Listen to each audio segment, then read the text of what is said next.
ശരിക്കും വിവാഹശേഷം അല്ലെങ്കിൽ ഒരു ബന്ധം തുടങ്ങി എത്ര നാളുകൾക്ക് ശേഷമാണ് ശരിക്കും ഇൻഫെർട്ടൈൽ ആണോ എന്ന് സംശയം തോന്നി തുടങ്ങേണ്ടത്? വൃഷണത്തിന് ചുറ്റും ഞരമ്പുകൾ തടിച്ചു കിടക്കുന്ന ഒരു കണ്ടീഷനാണ്. അത് നേരത്തെ ഡിറ്റക്ട് ചെയ്തിട്ടുള്ള ആളാണ്. ഇപ്പൊ നമ്മൾ പറയുമ്പോൾ പലർക്കും അക്സെപ്റ്റ് ചെയ്യാൻ പറ്റത്തില്ല, പക്ഷെ ഫാക്ട് ഇസ് ഫാക്ട്. അതായത് നല്ലൊരു ടൈം ഫോർ ഫസ്റ്റ് പ്രഗ്നൻസി എന്ന് പറയുന്നത് 21-22 ആണ്. ഇത് കോശങ്ങൾ വെച്ചുള്ള കളിയല്ലേ. അപ്പോൾ എന്നിട്ട് അതിനുശേഷം 2 to 3 days ഹ്യൂമൻ ബോഡി ടെമ്പറേച്ചറിൽ അവർ ഇൻക്യുബേറ്റ് ചെയ്യും. ഒരു നാച്ചുറൽ പ്രഗ്നൻസി ട്രൈ ചെയ്യുന്ന കപ്പിൾസ് ശ്രദ്ധിക്കേണ്ട കാര്യങ്ങൾ എന്തൊക്കെയാണ്? എത്ര നാൾ മുന്നേ പ്രിപ്പയർഡ് ആവണം? ഇൻഫെർട്ടിലിറ്റി, അതായത് പ്രഗ്നൻസിക്ക് ബുദ്ധിമുട്ടുകൾ കാണാറുണ്ട്. പക്ഷെ ഇന്നത്തെ കാലത്ത് അത് വളരെ കൂടുന്നുണ്ട്. ആ ഏജും ചെറുതായി വരുന്നുണ്ട്. ഇപ്പൊ ഒരു 6-7 കൊല്ലം മുന്നേ ഞാൻ പ്രാക്ടീസ് തുടങ്ങുമ്പോൾ എന്റെ OP ഇരിക്കുന്നവരെല്ലാം 30+ ആയിരുന്നു. ഇപ്പൊ 19 തൊട്ടുള്ള പെൺകുട്ടികളുണ്ട് ഇൻഫെർട്ടിലിറ്റി ഉള്ളവര്. അപ്പൊ ശ്രദ്ധിക്കേണ്ട കാര്യങ്ങൾ, അനാവശ്യമായിട്ടുള്ള ഫുഡുകൾ കഴിച്ചും ജങ്ക് ഫുഡും കഴിച്ചാണ് ആ പ്രഗ്നൻസി മുന്നോട്ട് കൊണ്ടുപോയിട്ടുണ്ടെന്നുണ്ടെങ്കിൽ ആ കുട്ടിക്ക് രോഗങ്ങൾ വരാനുള്ള, അതായത് ഇല്ലാത്തൊരു ജനറ്റിക്സ് ആ കുട്ടിയിലേക്ക് ഉണ്ടാക്കിയെടുത്തു. That is എപ്പിജെനറ്റിക്സ്. സ്ഥിരത 1-2 ദിവസം ചെയ്തിട്ട് 3ാമത്തെ ദിവസം നമ്മള് ഹെൽത്തി ആയി അല്ല, എനിക്ക് അത് കണ്ടപ്പോ കുറച്ച് ക്രേവിംഗ് അടിച്ചു.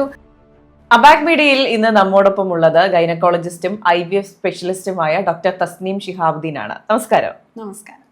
അതെ, ഇപ്പൊ കുറെ ദമ്പതികൾ, കുറെ കപ്പിൾസ് ഇൻഫെർട്ടൈൽ അല്ലെങ്കിൽ ഇൻഫെർട്ടിലിറ്റിയുമായി കുറെ ബുദ്ധിമുട്ടുന്നുണ്ട്. ശരിക്കും വിവാഹശേഷം അല്ലെങ്കിൽ ഒരു ബന്ധം തുടങ്ങി എത്ര നാളുകൾക്ക് ശേഷമാണ് ശരിക്കും ഇൻഫെർട്ടൈൽ ആണോ എന്ന് സംശയം തോന്നി തുടങ്ങേണ്ടത്? ശരിക്കും ഇതൊരു വളരെ സിഗ്നിഫിക്കൻ്റ് ആയിട്ടുള്ളൊരു ചോദ്യമാണ്. പലർക്കും അറിയില്ല എപ്പോഴാണ് ഫെർട്ടിലിറ്റി സ്പെഷ്യലിസ്റ്റിനെ കാണേണ്ടതെന്നുള്ളത്. ഇപ്പൊ കല്യാണം കഴിഞ്ഞ് അല്ലെങ്കിൽ നിങ്ങൾ സെക്ഷൽ ലൈഫ് തുടങ്ങിയതിന് ശേഷം ഒരു 12 മാസമെങ്കിലും നിങ്ങൾ കണ്ടിന്യൂസ് ആയിട്ട് ട്രൈ ചെയ്തിട്ടും without using any contraception try ചെയ്തിട്ടും നിങ്ങൾക്കൊരു പ്രഗ്നൻസി കിട്ടുന്നില്ല എങ്കിലാണ് നിങ്ങൾ നിങ്ങളുടെ ഫെർട്ടിലിറ്റി സ്പെഷ്യലിസ്റ്റിനെ കാണാൻ വരേണ്ടത്. പക്ഷേ ചില കാര്യങ്ങളിൽ ഇതിലൊരു വേരിയേഷൻ വരും. ഫോർ എക്സാമ്പിൾ, അഡ്വാൻസ്ഡ് ഏജിലാണ് നിങ്ങൾ 35+ അല്ലെങ്കിൽ 30+ലാണ് നിങ്ങൾ വിവാഹം കഴിക്കുന്നെങ്കിൽ ഈ 12 മാസം നിങ്ങൾ വെയിറ്റ് ചെയ്യേണ്ട ആവശ്യമില്ല. നമുക്കറിയാം 35 കഴിഞ്ഞാൽ ഫെർട്ടിലിറ്റി അല്ലെങ്കിലും കുറയും. സോ ആ സമയത്ത് നിങ്ങളൊരു 2 to 3 months അല്ലെങ്കിൽ മാക്സിമം ഒരു 6 months ട്രൈ ചെയ്തിട്ട് തന്നെ പ്രഗ്നൻസി കിട്ടിയില്ലെങ്കിൽ ഡോക്ടറെ അടുത്ത് വരുന്നതായിരിക്കും ഏറ്റവും നല്ലത്. പിന്നെ വേറെ ചില കണ്ടീഷൻസ് ഉള്ളത്, അതായത് ഇറഗുലർ പീരിയഡ്സിന്റെ ഹിസ്റ്ററി ഉള്ള പെൺകുട്ടികൾ, അതുപോലെ ഓവറിയില് അല്ലെങ്കിൽ യൂട്രസിൽ സർജറി ചെയ്തിട്ടുള്ള പെൺകുട്ടികൾ, റീപ്രൊഡക്റ്റീവ് സിസ്റ്റത്തിൽ സർജറീസ്, അങ്ങനത്തെ ഹിസ്റ്ററീസ് ഉള്ള പെൺകുട്ടികളാണെങ്കിലും നേരത്തെ തന്നെ ഡോക്ടറെ വന്ന് കാണണം. കാരണം നമുക്കറിയാം അവിടെ ഒരു ഇഷ്യൂ ഉണ്ട്. പുരുഷനിലേക്ക് വരുമ്പോൾ ഇപ്പോൾ ജന്മന ഈ ടെസ്റ്റിസ്, വൃഷണങ്ങൾ താഴേക്ക് ഇറങ്ങിയിരിക്കാത്ത അവസ്ഥയുള്ള കുട്ടികൾ ഉണ്ടാവും. അപ്പൊ സർജിക്കൽ കറക്ഷൻ ചെയ്യാത്തവരാണെങ്കിൽ അവർക്ക് പൊതുവെ ബീജത്തിന്റെ പ്രൊഡക്ഷൻ കുറവായിരിക്കും. അങ്ങനെയുള്ളവർ നേരത്തെ ഡോക്ടറെ പോയി കാണേണ്ട ആവശ്യമുണ്ട്. പിന്നെ വെരിക്കോസീൽ എന്ന് പറയുന്നത്, അതായത് വൃഷണത്തിന് ചുറ്റും ഞരമ്പുകൾ തടിച്ചു കിടക്കുന്ന ഒരു കണ്ടീഷനാണ്. അത് നേരത്തെ ഡിറ്റക്ട് ചെയ്തിട്ടുള്ള ആളാണ്. ഇല്ലെങ്കിൽ ഏതെങ്കിലും ക്യാൻസർ തെറാപ്പീസ്, ആണിനും പെണ്ണിനും ക്യാൻസർ തെറാപ്പി ചെയ്തതിന്റെ ഹിസ്റ്ററി ഉള്ള വ്യക്തി ബോഡി പാർട്ടിലാണെങ്കിലും എവിടെയാണെങ്കിലും നമ്മൾ ഐഡിയലി നമ്മൾ ക്യാൻസർ തെറാപ്പിക്ക് മുന്നേ നമ്മുടെ ഊസൈറ്റും അതുപോലെ തന്നെ നമ്മുടെ സ്പേമും എടുത്ത് സൂക്ഷിച്ച് വെക്കേണ്ട. ഇടയ്ക്ക് മമത മോഹൻദാസിന്റെ ഒരു ഇന്റർവ്യൂവിൽ പറയുന്നുണ്ടായിരുന്നു, ശരിക്കും ഊസൈറ്റ് ഫ്രീസിങ്ങും സെമൻ ഫ്രീസിങ്ങും നമ്മൾ ഓഫർ ചെയ്യേണ്ടതാണ്. അങ്ങനെയാണെങ്കിലും അല്ലെങ്കിലും നിങ്ങൾ അതിന്റെ ഹിസ്റ്ററി ഉണ്ടെന്നുണ്ടെങ്കിൽ ഉറപ്പായിട്ട് ഡോക്ടറെ പോയി കാണണം. പിന്നെ ഏതൊരു medical condition, diabetes, hyper tension, അതുപോലെ തൈറോയിഡ് ഡിസോർഡേഴ്സ്, ഇങ്ങനെ കിഡ്നി ഫെയിലിയർ, ലിവർ ഫെയിലിയർ, ഇങ്ങനെ എന്തെങ്കിലും ഹിസ്റ്ററി ഉണ്ടെങ്കിലും ഈ 12 മാസം എന്ന് പറയുന്ന ഡ്യൂറേഷൻ നിങ്ങൾ വെക്കേണ്ട, അതിന് മുന്നേ തന്നെ ഡോക്ടറെ പോയി കാണണം. ശരിക്കും അപ്പൊ ഈ ഒരു ഐഡിയൽ ഏജ് ഓഫ് പ്രഗ്നൻസി, അതിപ്പോൾ കുഞ്ഞുങ്ങൾ ഉണ്ടാവാൻ പുരുഷനായാലും സ്ത്രീക്കായാലും ബെസ്റ്റ് ടൈം, ബെസ്റ്റ് ഏജ് എന്നുള്ളതുണ്ടോ? അതൊരു കോൺട്രവേഴ്ഷ്യൽ ഏജ് ആണ്. ഇപ്പൊ നമ്മൾ പറയുമ്പോൾ പലർക്കും അക്സെപ്റ്റ് ചെയ്യാൻ പറ്റത്തില്ല, പക്ഷെ ഫാക്ട് ഇസ് ഫാക്ട്. അതായത് നല്ലൊരു ടൈം ഫോർ ഫസ്റ്റ് പ്രഗ്നൻസി എന്ന് പറയുന്നത് 21-22 ആണ്. അത് കഴിഞ്ഞ് 25-26 ആണ് സെക്കൻഡ് പ്രഗ്നൻസിക്ക്. 30ക്ക് മുന്നേ ഫാമിലി കംപ്ലീറ്റ് ചെയ്യുക എന്നുള്ളതാണ് ഏറ്റവും നല്ലത്. കാരണം ഒരു സ്ത്രീയുടെ ഏറ്റവും നല്ല ഫെർട്ടൈൽ പീരീഡ് എന്ന് പറയുന്നത് ആ ഒരു സമയമാണ്. പക്ഷെ അത് ഇപ്പോഴത്തെ കാലത്ത് ജോലി, അതുപോലെ അവരുടെ കരിയർ ബിൽഡിംഗ്, എംപവർമെന്റ് വന്നപ്പോൾ അത് പലരും സ്കിപ്പ് ചെയ്യാറുണ്ട്. അതുകൊണ്ട് തന്നെ പ്രീ കൺസെപ്ഷണൽ കൗൺസിലിംഗ് എടുക്കുന്നത് നല്ലതായിരിക്കും വിവാഹത്തിന് മുന്നേ, നിങ്ങളുടെ ഫെർട്ടിലിറ്റി എല്ലാം ഒന്ന് അസസ് ചെയ്യാനായിട്ട്. ഇനി പുരുഷനിലേക്ക് വരികയാണെങ്കിൽ, നമ്മൾ പണ്ട് പുരുഷന്റെ ഏജ് ഒരു വലിയ ഇമ്പോർട്ടൻസ് കൊടുത്ത് പറഞ്ഞിരുന്നില്ല. പക്ഷെ ഇപ്പോഴത്തെ സ്റ്റഡീസ് പറയുന്നത് ആഫ്റ്റർ 40 സെമൻ പാരാമീറ്റേഴ്സ്, ബീജങ്ങൾക്ക് ഡാമേജുകൾ വരാനുള്ള സാധ്യത കൂടുതലാണ്. അതുകൊണ്ട് പുരുഷനും അധികം ഏജ് ആകണ്ട, ബിഫോർ 40 തന്നെ പ്രഗ്നൻസി കംപ്ലീറ്റ് ചെയ്യാനാണ് നമ്മൾ സജസ്റ്റ് ചെയ്യുന്നത്. അപ്പോൾ ഇപ്പൊ വളരെ കോമൺ ആയിട്ടുള്ളൊരു സംഭവമാണ് എഗ് ഫ്രീസിങ്. അപ്പോ സ്ത്രീകൾ പെൺകുട്ടികൾ കുറെ ചെയ്യുന്നുണ്ട്. ഇത് റെക്കമെൻഡ് ചെയ്യുന്നുണ്ടോ? എഗ് ഫ്രീസിങ് എല്ലാരും ചെയ്യേണ്ട കാര്യമില്ല. ഞാൻ നേരത്തെ പറഞ്ഞല്ലോ, വിവാഹ ജീവിതം അല്ലെങ്കിൽ വിവാഹത്തിന്റെ ഏജ് ഇപ്പൊ നല്ലൊരു ഷിഫ്റ്റ് ഉണ്ട്. ഓക്കെ, അപ്പൊ ആ ഷിഫ്റ്റ് വന്നപ്പോ നമ്മുടെ കരിയർ ഓറിയന്റഡ് ആയിട്ട് പോയപ്പോൾ നമ്മുടെ ബോഡി അതിനനുസരിച്ച് നിൽക്കൂല. അതെന്തായാലും ഫെർട്ടിലിറ്റി കുറയും. So if you are planning to have a pregnancy after 30 അല്ലെങ്കിൽ മാരേജിന് നിങ്ങൾക്ക് ഒരു ഐഡിയൽ ഒരു പാർട്ട്ണറിനെ നിങ്ങൾക്ക് കിട്ടിയില്ല അല്ലെ, അങ്ങനെ പെൺകുട്ടികളുടെ പ്രധാന പ്രശ്നം അത് തന്നെയാണ്. കാരണം നമുക്ക് മാരേജ് എന്ന് പറഞ്ഞാൽ മിനിമം ഒരു 30-40 കൊല്ലം നിലനിൽക്കേണ്ട ഏറ്റവും ലോങ്സ്റ്റ് റിലേഷൻഷിപ്പാണ്. അത് സമൂഹത്തിനെ ബോധ്യപ്പെടുത്താനോ വീട്ടുകാരുടെ ഭാരം കുറയ്ക്കാനോ അല്ല നമ്മൾ ചെയ്യേണ്ടത്. നമ്മളെ റിഫ്ലക്ട് ചെയ്യുന്ന വ്യക്തിയെ നമുക്ക് കിട്ടണം. ഇറ്റ് വിൽ ടേക്ക് ടൈം അല്ലെ. അപ്പൊ അതുവരെ നമ്മുടെ ബോഡി വെയിറ്റ് ചെയ്യില്ല. So if you are thinking, നിങ്ങളിപ്പോ പറയുന്ന പോലെ ആൽഫ മെയിൽ ഫീമെയിൽ എന്നൊക്കെ പറയുന്നത് നിങ്ങൾക്ക് ചേർന്ന ആളെ നിങ്ങൾക്ക് കിട്ടുന്നില്ല, 35+ മാരേജ് ചെയ്യാൻ ഉദ്ദേശിക്കുന്നത്, അല്ലെങ്കിൽ നിങ്ങൾക്ക് പാർട്ട്ണർ ഉണ്ട് പക്ഷെ നിങ്ങൾ പ്രഗ്നൻസി പ്ലാൻ ചെയ്യുന്നത് ലേറ്റർ ഓൺ ആണ്, ഇല്ലെങ്കിൽ നിങ്ങളൊരു ഡിവോഴ്സി ആണ്, രണ്ടാമതൊരു മാരേജിന് you are more choosy but at the same time നിങ്ങൾക്ക് ഫെർട്ടിലിറ്റി ഡൗൺ ആയി പോകും, അങ്ങനെയൊക്കെ ഒരു കൺസേൺ ഉണ്ടെങ്കിൽ you can go for social freezing. അതായത് ഒരു പാർട്ട്ണറിന്റെ അഭാവത്തിൽ തന്നെ ഭാവിയിലുള്ള താങ്കളുടെ പ്രഗ്നൻസിക്ക് വേണ്ടി അണ്ടങ്ങൾ സൂക്ഷിച്ചു വെക്കുന്ന ഒരു പരിപാടിനെയാണ് നമ്മൾ oocyte ഫ്രീസിങ് എന്ന് പറയാ. അതായത് ഇഞ്ചക്ഷൻസ് കൊടുത്ത് ആ സ്ത്രീയുടെ ശരീരത്തിൽ നിന്ന് എഗ്ഗ് വെളിയിലേക്ക് എടുക്കുന്നു. Imagine she is doing this at the age of 30. അവർ oocyteനെ സൂക്ഷിച്ചു വെക്കുന്നു. 40ാമത്തെ വയസ്സിലാണ് അവർക്കൊരു പാർട്ട്ണറിനെ കിട്ടി കല്യാണം കഴിക്കുന്നെങ്കിൽ അന്നും ഈ oocyte 30 വയസ്സായിട്ട് തന്നെ ഇരിക്കും. ഏജ് ആവില്ല, ഡാമേജുകൾ വരില്ല. അപ്പൊ അത് ആ ഒരു ആസ്പെക്ടില് സോഷ്യൽ, ഇപ്പൊ നമുക്ക് ഒരുപാട് നമ്മുടെ കൊച്ചു കേരളത്തിൽ oocyte ഫ്രീസിങ് ഓപ്റ്റ് ചെയ്ത് വരുന്ന പെൺകുട്ടികൾ ഒരുപാടുണ്ട്. ഇത് ഭയങ്കര എക്സ്പെൻസീവ് അല്ലേ? IVF എന്ന് പറയുന്ന ട്രീറ്റ്മെന്റ് നോർമലി അതൊരു എക്സ്പെൻസീവ് സാധനമാണ്. കാരണം ഈ നമ്മൾ ഉപയോഗിക്കുന്ന ഇഞ്ചക്ഷൻസിന്റെ ഒക്കെ ഇപ്പൊ റീകോമ്പനന്റ് ഇഞ്ചക്ഷൻ, യൂറിനറി ഗുണാഡോട്രോഫിൻ, അങ്ങനെ പല ടൈപ്പ് ഇഞ്ചക്ഷൻസ് ഉണ്ട്. അതിൽ റീകോമ്പനന്റിന്റെ പോളിഗ്രാഫ് എന്ന് പറയുന്ന മെഡിക്കേഷൻസിനൊക്കെ ഒരു കാർട്രിഡ്ജ് തന്നെ 37,000 രൂപയാണ് MRP വരുന്നത്. അതുകൊണ്ട് തന്നെ ഇത് എക്സ്പെൻസീവ്, ബിക്കോസ് അത് അത്രയും അത് ഡിമാൻഡ് ചെയ്യുന്ന ഒരു ട്രീറ്റ്മെന്റ് തന്നെയാണ്. പക്ഷേ oocyte ഫ്രീസിങ്ങിൽ നമ്മൾ ഫെർട്ടിലൈസേഷൻ ചെയ്യുന്നില്ല, സ്പേം യൂസ് ചെയ്യുന്നില്ല, ICSI പ്രൊസീജിയർ ചെയ്യുന്നില്ല, നമ്മൾ എംബ്രയോ കൾച്ചറിങ് ചെയ്യുന്നില്ല, എംബ്രയോനെ ഫ്രീസ് ചെയ്യുന്നില്ല, നമ്മൾ എഗ് എടുക്കുന്നു, ഫ്രീസ് ചെയ്ത് വെക്കുന്നു. So compared to the entire IVF process, oocyte freezing വളരെ പൈസ കുറച്ച് നമുക്ക് ചെയ്യാൻ പറ്റുന്ന ഒരു ട്രീറ്റ്മെന്റ് ആണ്. മാത്രമല്ല ആ പെൺകുട്ടിയുടെ ഓവറിക്ക് വേറെ രോഗങ്ങളൊന്നും ഇല്ലാത്തൊരു വ്യക്തിയാണെങ്കിൽ മിനി IVF, ലൈറ്റ് IVF എന്നൊക്കെ പറഞ്ഞിട്ട് വെറും 50,000 റുപ്പീസിനകത്ത് തന്നെ നമുക്ക് oocyte ഫ്രീസിങ് ചെയ്യാനായിട്ട് പറ്റും. അപ്പൊ ഒരു 30 വയസ്സിൽ എഗ് ഫ്രീസ് ചെയ്ത് 40ാമത്തെ വയസ്സിൽ പ്രഗ്നന്റ് ആവാൻ ശ്രമിക്കുകയാണെങ്കിൽ പിന്നെ അതിന് ബാക്കി പ്രൊസീജിയേഴ്സ് ഉണ്ടാവില്ലേ? ബാക്കി പ്രൊസീജിയേഴ്സ് എന്ന് പറയുമ്പോൾ നമുക്ക് വരുന്ന എന്താണ്, ICSI, that is intracytoplasmic sperm injection. അതായത് പാർട്ട്ണറിന്റെ ബീജം പാർട്ട്ണർ മാസ്ട്രബേഷൻ വഴി തരുന്നു, മെയിൽ പാർട്ട്ണറിന്റെ. അതിൽ നിന്ന് ഏറ്റവും നല്ല ബീജങ്ങളെ എംബ്രയോളജിസ്റ്റ് ആയിരിക്കും ചൂസ് ചെയ്യുക. എംബ്രയോളജിസ്റ്റ് ആരാണ്? He's an expert, he or she is an expert who handles human oocytes, എംബ്രയോസ്, അതുപോലെ sperms outside the human body. മനസ്സിലായി? മനുഷ്യ ശരീരത്തിന്റെ വെളിയിൽ അണ്ടങ്ങൾ, ബീജങ്ങൾ, ഭ്രൂണങ്ങളെയൊക്കെ ഹാൻഡിൽ ചെയ്യുന്ന എക്സ്പെർട്സ് ആണ്. അപ്പൊ ഇവരായിരിക്കും ഏറ്റവും നല്ല കോശത്തിന്, സ്പേമിനെ സെലക്ട് ചെയ്യുകയും അതിൽ നിന്ന് ഏറ്റവും നമ്മൾ നേരത്തെ ഫ്രീസ് ചെയ്ത് വെച്ചിരിക്കുന്ന എഗ്ഗിനെ എടുത്തിട്ട് ഒരു എഗ്ഗിന് ഒരു സ്പേം എന്നുള്ള രീതിയിലാണ് അവർ ICSI ചെയ്യുന്നത്. അതെ, അവർ അത്രയും ആക്യുറേറ്റ് ആയിട്ട്, അതും ഒരു എക്സ്പേർട്ട് ഹാൻഡ്സ് ആണ്. നമുക്ക് എംബ്രയോളജിസ്റ്റ് എപ്പോഴും നമ്മുടെ ബാക്ക് ബോൺ ആണ് ശരിക്കും. അപ്പൊ ഇത് കോശങ്ങൾ വെച്ചുള്ള കളിയല്ലേ. അപ്പോൾ എന്നിട്ട് അതിനുശേഷം 2 to 3 days ഹ്യൂമൻ ബോഡി ടെമ്പറേച്ചറിൽ അവർ ഇൻക്യുബേറ്റ് ചെയ്യും. ഇൻക്യുബേറ്റ് ചെയ്യുമ്പോൾ ഇതിൽ എല്ലാം എംബ്രയോസ് ആവില്ല, നല്ല ക്വാളിറ്റിയുള്ള റിയാക്ഷൻ വന്ന oocytes എംബ്രയോസ് ആയിട്ട് മാറും.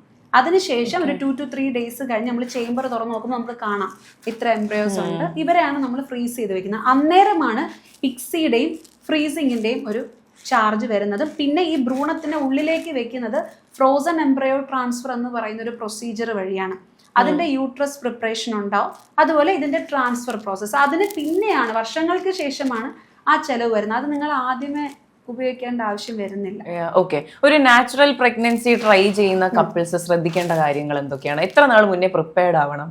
അത് ഒരു നല്ല ചോദ്യമാണ്. ഇപ്പോൾ സ്പോണ്ടേനിയസ് പ്രഗ്നൻസീസ് ഇന്നത്തെ കാലത്ത് നടക്കുന്നുണ്ടെങ്കിൽ നമ്പർ വളരെ കുറവാണ്. ഫോർ എക്സാമ്പിൾ, ഇപ്പോൾ ഇൻഫെർട്ടിലിറ്റി എന്ന് പറയുന്നത് നമ്മൾ ഗ്ലോബലി എടുത്തു കഴിഞ്ഞാൽ 10 to 15% ആണ് അതിൻ്റെ ഒരു ഇൻസിഡൻസ് എന്ന് പറയുന്നത്. 100 കപ്പിൾസ് കല്യാണം കഴിച്ചു പോയാൽ 10 മുതൽ 15 പേർക്ക് ഇൻഫെർട്ടിലിറ്റി, അതായത് പ്രഗ്നൻസിക്ക് ബുദ്ധിമുട്ടുകൾ കാണാറുണ്ട്. പക്ഷെ ഇന്നത്തെ കാലത്ത് അത് വളരെ കൂടുന്നുമുണ്ട്. ആ ഏജും ചെറുതായി വരുന്നുണ്ട്. ഇപ്പോൾ ഒരു 6-7 കൊല്ലം മുന്നേ ഞാൻ പ്രാക്ടീസ് തുടങ്ങുമ്പോൾ എൻ്റെ OP ഇരിക്കുന്നവരെല്ലാം 30+ ആയിരുന്നു. ഇപ്പം 19 തൊട്ടുള്ള പെൺകുട്ടികളുണ്ട് ഇൻഫെർട്ടിലിറ്റി ഉള്ളവർ. അപ്പോൾ ശ്രദ്ധിക്കേണ്ട കാര്യങ്ങൾ ideally should start from your teenage or your childhood. അതാണ് നമ്മൾ ഇതിൽ നിന്ന് മനസ്സിലാക്കേണ്ടത്. അനാവശ്യമായിട്ടുള്ള ജങ്ക് ഫുഡുകൾ, സോ കോൾഡ് ബിസ്ക്കറ്റ്സ്, ഇതെല്ലാം നമ്മൾ ഫുഡിൽ നിന്ന് അവോയ്ഡ് ചെയ്തേ പറ്റൂ. Your health, your fertility, your longevity, everything starts from the kitchen. അല്ലാതെ ഇപ്പോൾ കല്യാണം കഴിക്കാൻ നേരത്ത് കുറേ കാര്യങ്ങൾ തട്ടിക്കൂട്ടി ബോഡി റെഡിയാക്കാം, അതല്ല. അവിടെ നിന്നേ തുടങ്ങും, ചൈൽഡ്ഹുഡിൽ നിന്നേ തുടങ്ങുന്ന കാര്യം ഇതാണ്. Now there is something known as epigenetics. ഇപ്പോൾ ഈ ചൈൽഡ്ഹുഡിൽ നിന്ന് ഇത് തുടങ്ങണമെന്ന് പറയാൻ കാരണം there is something known as epigenetics. Epigenetics എന്ന് പറഞ്ഞാൽ എന്താണ്? ഒരു കുഞ്ഞ് ജനിക്കുന്നതിന് മുന്നേ തന്നെ പല എക്സ്റ്റേണൽ ഫാക്ടേഴ്സ് കൊണ്ടും അതിൻ്റെ ജനറ്റിക് രീതികൾ മാറാം. ഫോർ എക്സാമ്പിൾ, ഒരു ഡയബറ്റീസിൻ്റെ ഹിസ്റ്ററിയെ ഇല്ലാത്ത ഫാമിലിയിൽ ജനിച്ച ഒരു കുട്ടി ചൈൽഡ്ഹുഡ് ഒബേസിറ്റിയും ചൈൽഡ്ഹുഡ് ഡയബറ്റീസും ആയിട്ട് ഒരു 11-12 വയസ്സിലൊക്കെ ആവുന്നുണ്ടെങ്കിൽ അതിന് അമ്മയുടെ ഹെൽത്തിലേക്ക് ട്രേസ് ചെയ്യണം. അതായത് അമ്മ ഗർഭാവസ്ഥയിൽ ഗർഭിണിയായപ്പോൾ അനാവശ്യമായിട്ടുള്ള ഫുഡുകൾ കഴിച്ചും ജങ്ക് ഫുഡും കഴിച്ചാണ് ആ പ്രഗ്നൻസി മുന്നോട്ട് കൊണ്ടുപോയിട്ടുണ്ടെന്നുണ്ടെങ്കിൽ ആ കുട്ടിക്ക് രോഗങ്ങൾ വരാനുള്ള, അതായത് ഇല്ലാത്തൊരു ജനറ്റിക്സ് ആ കുട്ടിയിലേക്ക് ഉണ്ടാക്കിയെടുത്തു. That is എപ്പിജെനറ്റിക്സ്. മനസ്സിലായില്ല? അപ്പം അതുകൊണ്ട് എന്നോട് ചോദിച്ചാൽ ആത്മാർത്ഥമായിട്ട് ഞാൻ പറയും, ചൈൽഡ്ഹുഡിൽ നിന്ന്, അല്ലാതെ കുഞ്ഞല്ലേ എന്തും കഴിച്ചോട്ടെ, ഇപ്പോഴല്ലേ കഴിക്കാൻ പറ്റൂ, എപ്പോഴാണെങ്കിലും അനാവശ്യമായിട്ടുള്ള ഫുഡുകൾ പാടില്ല.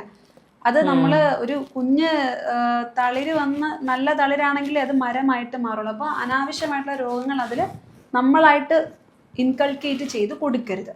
പിന്നെ അല്ലാതെ ഫ്രാങ്ക് ആയിട്ട് നമ്മൾ എപ്പോഴാണ് ഇത് ശ്രദ്ധിക്കേണ്ടതെന്ന് ചോദിച്ചു കഴിഞ്ഞാൽ പ്രിപ്പറേഷൻ പുരുഷനും ഉണ്ട് സ്ത്രീക്കും ഉണ്ട്. ഓക്കെ, ഇപ്പോൾ സ്ത്രീ ആണെങ്കിൽ മൾട്ടി വൈറ്റമിൻ ടാബ്ലറ്റ്സ് എടുക്കുന്നവരുണ്ട്. ഐഡിയലി നമുക്ക് മിനിമം ഫോളിക് ആസിഡ് ടാബ്ലറ്റ് എങ്കിലും വേണം. 5 mg ഫോളിക് ആസിഡ് ടാബ്ലറ്റ് വളരെ വില കുറവാണ്. ആശാ വർക്കർ ചേച്ചിമാർ ഫ്രീ ആയിട്ടാണെങ്കിലും അത് തരും ഗവൺമെന്റിന്. അതൊരു 3 months ബിഫോർ എങ്കിലും, പ്രഗ്നന്റ് ആവുന്നതിന് 3 months ബിഫോർ എങ്കിലും എടുക്കേണ്ടതായിട്ടുണ്ട്. അപ്പോൾ പുരുഷന് പ്രത്യേകിച്ച് അങ്ങനെ ഒരു മൾട്ടി വൈറ്റമിൻ വേണം എന്നൊന്നുമില്ല, ലൈക്ക് നോർമൽ ആയിട്ടുള്ളൊരു പുരുഷനാണെങ്കിൽ. പക്ഷെ ശ്രദ്ധിക്കേണ്ട കാര്യം എന്ന് പറഞ്ഞാൽ പില്ലേഴ്സ് ഓഫ് ലൈഫ് സ്റ്റൈൽ അവർ കയ്യിൽ പിടിച്ചേ പറ്റൂ. പില്ലേഴ്സ് ഓഫ് ലൈഫ് സ്റ്റൈൽ എന്ന് പറയുമ്പോൾ your diet, your exercise, your sleep and stress management. 4 സാധനങ്ങളാണ് പില്ലേഴ്സ് ഓഫ്. ഒരു ടേബിൾ ആണെങ്കിൽ അതിന്റെ 4 കാലുകൾ പോലെ നടുക്കത്തെ മെയിൻ കാലാണ് കൺസിസ്റ്റൻസി, സ്ഥിരത. 1-2 ദിവസം ചെയ്തിട്ട് 3ാമത്തെ ദിവസം നമ്മള് ഹെൽത്തി ആയി അല്ല എനിക്ക് അത് കണ്ടപ്പോൾ കുറച്ച് ക്രേവിങ് അടിച്ചു എന്ന് പറഞ്ഞു കഴിഞ്ഞാൽ പറ്റൂല. ദ മെയിൻ സെന്റർ സാധനം കൺസിസ്റ്റൻസിയാണ്. അപ്പോൾ നമ്മൾ ഡയറ്റിൽ എന്തൊക്കെ ശ്രദ്ധിക്കണമെന്ന് പറഞ്ഞാൽ ബാലൻസ്ഡ് ഡയറ്റ്. നിങ്ങളുടെ വെയിറ്റ് കൂടുതലാണ്, നിങ്ങളുടെ BMI ബോഡി മാസ് ഇൻഡെക്സ് കൂടുതലാണ് എന്നുണ്ടെങ്കിൽ നിങ്ങളത് കുറച്ച് കൊണ്ടുവന്നേ പറ്റൂ. 18 തൊട്ട് 25 വരെയാണ് നോർമൽ BMI എന്ന് പറഞ്ഞത്. അത് ഇപ്പോൾ കാൽക്കുലേറ്റ് ചെയ്യാൻ ഡിഫിക്കൽട്ട് ആണെങ്കിൽ അനദർ ഈസി മെത്തേഡ് എന്ന് പറഞ്ഞാൽ take your height in centimetres. For example 170 cm പൊക്കമുള്ള ഒരു വ്യക്തിയാണെങ്കിൽ 170 - 100 gives you 70. 70 നിങ്ങളുടെ നല്ല വെയിറ്റ്. ലേഡീസിന് ഒരു 2-3 കിലോ കൂടെ കുറഞ്ഞോട്ടെ, കുഴപ്പമില്ല. അപ്പോൾ ബോഡിയിൽ കൊഴുപ്പ് മാക്സിമം മാറ്റി, കൊഴുപ്പ് ഒരു എന്താ പറയുക ഒരു 20 to 25% കൊഴുപ്പ് നിർത്തി ബാക്കി നിങ്ങളുടെ മസിൽ മാസ് ആയിരിക്കണം. ആ രീതിയിൽ നിങ്ങളുടെ ബോഡി മെയിൻറ്റെയിൻ ചെയ്യണം. അപ്പോൾ wait management important. Under wait ആണെങ്കിൽ സർപ്ലസ് ഫുഡ് കഴിച്ച് വെയിറ്റ് വെപ്പിക്കണം, പ്രോട്ടീനൊക്കെ ഹൈ ആയിട്ട് എടുത്ത്. ഓവർ വെയിറ്റ് ആണെങ്കിൽ കാലറി ഡെഫിസിറ്റ് കഴിച്ചിട്ട് നിങ്ങൾ വെയിറ്റ് കുറയ്ക്കണം. നോർമൽ വെയിറ്റ് ആണെങ്കിൽ മെയിൻ്റെനൻസ് കാലറി ഫുഡ് കഴിച്ച് പോയാൽ മതി. അതിനൊരു ന്യൂട്രീഷനിസ്റ്റിന്റെ ഹെൽപ്പ് നിങ്ങൾക്ക് വേണ്ടി വരും. അത് പ്രധാനം. നമുക്ക് എല്ലായിടത്തും വെയിറ്റ് കുറയ്ക്കാൻ പറയുമ്പോൾ പോയി വെള്ളരിക്ക അരിയും ക്യാരറ്റ് അരിയും അല്ലേ, ജീരക വാട്ടർ, ഗ്രീൻ ടീ. അപ്പൊ ഇടയ്ക്ക് വെച്ചൊരു ആന്റി എൻ്റെ അടുത്ത് ചോദിച്ചു, മോളെ വെയിറ്റ് കുറയ്ക്കാൻ ഓട്സ് കഴിക്കണമെന്ന് പറയില്ല. ഞാൻ പറഞ്ഞാൽ അത് രാത്രി ഭക്ഷണത്തിന് ശേഷം കഴിക്കണോ മുമ്പ് കഴിക്കണമെന്ന്. അപ്പൊ ഞാൻ അവരിങ്ങനെ നോക്കി, ഞാൻ വേണ്ടാത്ത സ്ഥലത്താണ് പറഞ്ഞതെന്ന് എനിക്ക് അന്നേരം. അപ്പൊ അതുപോലെ നിങ്ങളുടെ ഡയറ്റ് നിങ്ങൾ ഈ രീതിയിൽ കാൽക്കുലേറ്റ് ചെയ്ത് കഴിക്കണം. പിന്നെ എക്സസൈസിൽ നമ്മൾ പറയുന്നത് 4 ദിവസം അല്ലെങ്കിൽ 3 ദിവസം സ്ട്രെങ്ത് ട്രെയിനിങ് ചെയ്യുക. സ്ട്രെങ്ത് ട്രെയിനിങ് എന്ന് പറഞ്ഞാൽ എന്താണ്? നമ്മുടെ ജിമ്മിൽ പോയിട്ട് നമ്മൾ വെയിറ്റ് എടുത്തിട്ടുള്ള എക്സസൈസിനാണ് സ്ട്രെങ്ത് ട്രെയിനിങ് എന്ന് പറയുന്നത്. ഹോർമോണൽ ബാലൻസ് നന്നായിട്ട് കിട്ടും, അതിനാണ് അത് ചെയ്യാൻ പറയുന്നത്. ഇപ്പൊ ജിമ്മിൽ പോകാൻ പറയുമ്പോൾ എല്ലാവരും എന്ത് ചെയ്യും, നേരെ ചെല്ലും, ആകെപ്പാട് അറിയാന്നുള്ളത് ട്രെഡ്മിൽ സൈക്കിൾ ചവിട്ടോ. പക്ഷെ അവിടെ എന്തോ ഒരു എക്സസ് ഓഫ് കാർഡിയോ ചെയ്ത മസിൽ ലോസ് വരില്ലേ. മസിൽ പോയി കഴിഞ്ഞാൽ ഞാൻ പറഞ്ഞു മസിൽ ഉണ്ടെങ്കിലേ ഹോർമോണൽ ബാലൻസ് ഉള്ളൂ. അപ്പൊ അതവിടെ പോയി, ഫാറ്റ് പെർസെൻറ്റേജ് അങ്ങനെ നിൽക്കും, മസിലാണ് പോകുന്നത്, സ്കെയില് മാത്രം നോക്കരുത്, മനസ്സിലായില്ല. അപ്പൊ അതുകൊണ്ട് സ്ട്രെങ്ത് ട്രെയിനിങ് മസ്റ്റ് ആണ്. പിന്നെ മൂന്നാമത് പറഞ്ഞത് സ്ലീപ്പ് നമ്മുടെ ഇന്നത്തെ കാലത്ത് വളരെ മോശമാണ് ക്വാളിറ്റി ഓഫ് സ്ലീപ്പ് എന്ന് പറയുന്നത്. നിങ്ങൾ ഈ ഒരു കോട്ട് അല്ലെങ്കിൽ ഒരു മോട്ടോ മനസ്സിൽ വെക്കണം, അതായത് ഉറങ്ങാത്തവനെ ഒന്നിനും കൊള്ളില്ല. സീ ദ തിങ് ഈസ്, മറ്റേത് TV നമ്മുടെ ഹാളിൽ മാത്രമേ ഉണ്ടായിരുന്നുള്ളൂ. ഇപ്പോൾ V bring the phone inside the room, നമ്മുടെ സ്ലീപ്പിനെ അത് ഭയങ്കരമായിട്ട് ബാധിക്കുന്നുണ്ട്. ഒരു മനുഷ്യന് ശരിക്കും തലച്ചോറ് റെജുവനേറ്റ് ആവുന്നത് അവൻ്റെ ഡീപ്പ് സ്ലീപ്പിലാണ്. അതിന് അവന് വേണ്ടത് മിനിമം 7 to 8 hours സ്ലീപ്പാണ്. അതില്ലെന്നുണ്ടെങ്കിൽ അത് ആക്കിയേ പറ്റുള്ളൂ, ഇല്ലെങ്കിൽ ഫെർട്ടിലിറ്റി കുറയും. എൻ്റെ കരിയറിൽ മൊബൈൽ ഫോൺ യൂസേജ് റെഗുലേറ്റ് ചെയ്തുകൊണ്ട് മാത്രം ഒരു മെഡിസിനും ഇല്ലാതെ പ്രഗ്നൻ്റ് ആയി പോയവരുണ്ട്. അതുകൊണ്ടാണ് പറയുന്നത് you have to regulate the use of mobile phones അല്ലെങ്കിൽ ഗാഡ്ജറ്റ്സ്. റൂമിനകത്ത് അത് കയറ്റരുത്. അതുകൊണ്ട് സ്ലീപ്പ് ക്വാളിറ്റി നമ്മൾ നോക്കിയേ പറ്റത്തുള്ളൂ. അതിന് സ്ലീപ്പ് ഇൻഡ്യൂസ് ചെയ്യാൻ പല മെത്തേഡ്സും ഉണ്ട്. അത് നമ്മൾ സെപ്പറേറ്റ് ആയിട്ട് തന്നെ സംസാരിക്കേണ്ടി വരും. What is a good quality sleep, what are the things that disturbs the quality of sleep, how can induce good quality sleep, ഇതെല്ലാം സെപ്പറേറ്റ് ആയിട്ട് തന്നെ നമ്മൾ സംസാരിക്കേണ്ടി വരും. അതുപോലെ തന്നെ ഈ പുകവലിയും മദ്യപാനവും, അത് ഞാൻ പറയാൻ വരുമായിരുന്നു. മാറ്റേണ്ട കാര്യങ്ങളിൽ പുകവലി മദ്യപാനം ഉണ്ട്. അപ്പൊ പറയും കുറച്ച് കുഴപ്പമില്ലല്ലോ എന്നൊക്കെ തോന്നും. അതെ, സോഷ്യൽ ഡ്രിങ്കിങ് ആവാം, പക്ഷെ അത് സോഷ്യൽ ഡിസ്റ്റർബൻസ് ആവാതെ നിങ്ങൾ സൂക്ഷിക്കണം, അത് മാത്രമേ ഉള്ളൂ. ഒക്കേഷണൽ ഡ്രിങ്കിങ്, അത് മാസത്തിൽ ഒരു തവണയൊക്കെ കുടിക്കുന്നത് നിങ്ങൾക്ക് വലിയ ബുദ്ധിമുട്ടുണ്ടാകില്ല. പക്ഷെ എല്ലാ വീക്കെൻഡ്സും കുടിക്കുന്നത് നല്ലതല്ല. കാരണം സ്മോക്കിംഗ്, ആൽക്കഹോളിസം രണ്ടും നമ്മുടെ ബോഡിയിൽ, ഇതെല്ലാം കെമിക്കൽസ് ആണ്. ആൽക്കഹോൾ ബോഡിയിൽ കയറുന്നു, goes to the liver, it is converted to aldehyde. Aldehyde സ്പേമിനെ ഡാമേജ് ചെയ്യും. സ്മോക്കിലുള്ള നിക്കോട്ടിൻ അത് ഡാമേജ് ചെയ്യും. ഇതെന്താ പറ്റുന്നതെന്ന് വെച്ചാൽ, ചിലപ്പോൾ നിങ്ങൾ നോക്കുമ്പോൾ കൗണ്ട് കാണും, മൊട്ടിലിറ്റി കാണും, യു ആർ കൺവിൻസ്ഡ്. അങ്ങനെയല്ല, തലയിൽ, ആ സ്പേമിന്റെ തലയിലിരിക്കുന്ന ജനറ്റിക് മെറ്റീരിയൽ ബ്രേക്ക് വരും. That is sperm DNA fragmentation, that is SDI, DNA fragmentation. ആ ഇൻഡെക്സ് കൂടിക്കഴിഞ്ഞാൽ എന്ത് പറ്റും, ആ എഗ്ഗുമായിട്ട് ഫ്യൂസ് ചെയ്യാനുള്ള കപ്പാസിറ്റി ആ സ്പേമിന് കാണില്ല. ഇൻ കേസ് ഫ്യൂസ് ചെയ്താലും അത് ഫെർട്ടിലൈസ് ആവില്ല. ഇൻ കേസ് ഫെർട്ടിലൈസ് ആയാലും അത് ഇംപ്ലാന്റ് ആവാനുള്ള കഴിവ് കാണില്ല. ഇൻ കേസ് ഇംപ്ലാന്റ് ആയാലും it will result in abortion. സ്ത്രീകൾക്ക് റിക്കറന്റ് പ്രഗ്നൻസി ലോസസ് വരുമ്പോൾ ഭർത്താവിൻ്റെ ഹാബിറ്റ്സും കൂടെ ശ്രദ്ധിക്കണം. പുകവലി, മദ്യപാനം, MDMA, ഹാഷിഷ്, അത് ഇത് എവറിത്തിങ്, ഓൾ ഈ റിക്രിയേഷണൽ ഡ്രഗ്സും സ്പേമിൻ്റെ പാരാമീറ്റേഴ്സിനെ ഭയങ്കരമായിട്ട് ബാധിക്കും. മാറ്റിയേ പറ്റുള്ളൂ.